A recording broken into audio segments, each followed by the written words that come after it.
이번 주는 거의 매일 회식이 있었어요. 이제 연말에는 정말 살 빼기 포기했어요. 이런 이야기를 듣는다면 저는 이렇게 말씀을 드립니다. 다이어트는 하루 딱 망했다고 끝나는 게 아니라고 말씀을 드려요. 오늘은 연말 회식 다음날 몸을 어떻게 리셋하면 좋을지, 지방 흡입을 하는 의사로서 왜 이 리셋 과정이 중요한지에 대해서 이야기해 보겠습니다. 연말에는 사실 누구나 다 비슷한 것 같아요. 한 해 고생했으니까 그 회식 자리에서는 맛있는 거 많이 먹고 마시게 됩니다. 문제는 그 다음 날이에요. 아침에 눈을 뜨면 얼굴이 붓고 몸은 무겁고 체중은 1, 2kg 늘어나 있죠. 그러면 다들 다이어트 망했다 하고 좌절하게 되는 것 같아요. 하지만 그거는 지방이 쌓인 게 아니라 수분과 글라이코겐의 변화 때문에 생긴 결과입니다. 술을 마시거나 짠 음식을 먹으면 체내 나트륨 농도가 올라가게 돼요. 그렇게 되면 우리 몸은 혈액의 삼투압을 일정하게 유지하기 위해서 수분을 많이 끌어붙이게 되게 돼요. 또 탄수화물을 많이 섭취하게 되면 간과 근육에 글라이코겐이 저장되는데, 글라이코겐 1g당 한 3에서 4g 정도의 수분이 같이 몸에 저장하게 됩니다. 즉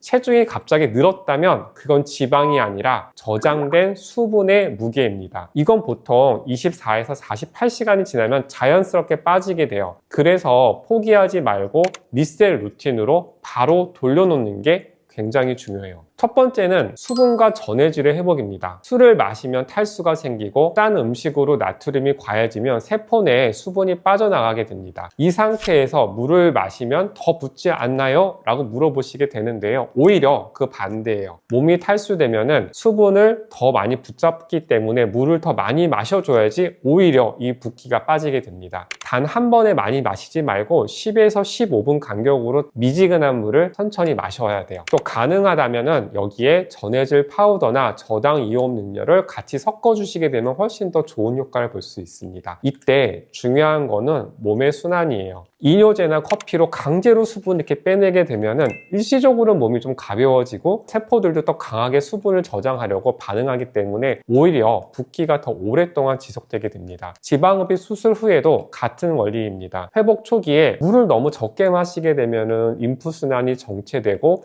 붓기가 오랫동안 지속되게 돼요. 두 번째는 혈액순환과 호흡 개선입니다. 술이나 나트륨은 혈관 내 점도를 높이고 혈액을 좀 이렇게 끈적끈적하게 만들게 됩니다. 이럴 때 무리하게 운동을 하게 되면 근육 내에 젖산이 쌓여서 회복을 좀 더 더디게 만들게 돼요. 대신에 딥 브레싱 하면서 복식 호흡을 좀 더 잘 하게 되고 30분 정도 빠르게 걷기, 이게 가장 이상적으로 추천드리는 운동이에요. 산소 공급이 늘어나면은 이산화탄소가 빠져나가면서 혈액의 산성도를 정상으로 돌리게 되고 임파선의 흐름이 개선되게 됩니다. 사우나나 반신욕으로 땀을 이렇게 쭉 빼는 거는 오히려 탈수를 유발해서 붓기를 악화시킬 수 있으니 주의하셔야 돼요. 세 번째는 가벼운 단백질 식사입니다. 회식 다음날 죄책감에 전 아예 굶을래요 하시는 분도 있겠지만 그건 지방 연소에 전혀 도움이 되지 않는 행동이고요. 공복이 길어질수록 근육은 분해되고 대사가 좀 느려지게 됩니다. 대신 단백질을 조금이라도 섭취하게 되면 근육이 유지가 되고 지방 연소 효율이 굉장히 올라가게 돼요. 단백질을 먹으면 렙틴이 올라가게 되고 식욕 호르몬이라고 하는 그렐린이 줄어들게 됩니다. 이러한 원리를 알면 다이어트는 굶는 게 아니라 조절하는 것이라는 것을 이해하실 수 있게 될 거예요. 미음이나 달걀, 두부, 채소국, 닭가슴살 이런 음식으로 위를 좀 안정시켜주는 거를 추천드리는 거예요. 저염식으로 하루만 관리해도 붓기와 체중은 거의 원래대로 다 돌아오게 됩니다. 그럼 반대로 우리가 절대 피해야 될 건 뭘까요? 첫 번째 말씀드렸듯이 사우나나 땀 빼는 거, 두 번째 공복의 고카페인,